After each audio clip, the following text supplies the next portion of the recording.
ఇటీవల కాలంలో సైబర్ మోసాలు పెరిగిపోతున్నాయి. మొబైల్కు లింకులు పంపించి అకౌంట్లలో డబ్బులు మాయం చేస్తున్నారు. తాజాగా రాజన్న సిరిసిల్ల జిల్లాలో అలాంటి ఘటనే వెలుగు చూసింది.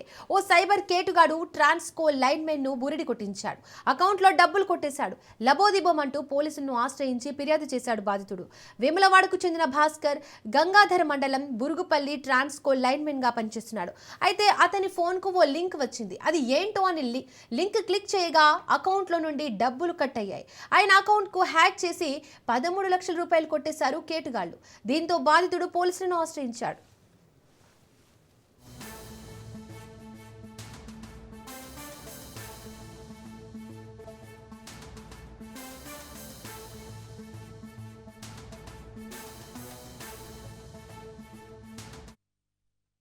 నా ఫస్ట్ తారీఖు నుంచి నా జీతం పడ్డాక నుంచి డబ్బులు హ్యాక్ అయినాయి.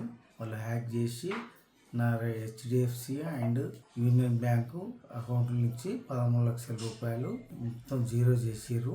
దానికి నేను సైబర్ క్రైమ్లో రిపోర్ట్ చేసినాను. దానికి మీరు కొంచెం బాధ్యత తీసుకొని దానికి చర్య తీసుకోవాలని నా బాధ్యతగా కోరుతున్నాను. ఎలా పోయినాయండి మీరు డబ్బులు? అంటే ఎట్లా? డబ్బులు ఏదో ఏపీకే ఫైల్ ఓపెన్ అయింది అనుకోకుండా చేసినాను. అందుకొరకే దానికి కొంచెం తగు చర్యలు తీసుకొని నా డబ్బులు నాకు కొంచెం ఇప్పించగలరని నా మనవి. మొన్న ఫస్ట్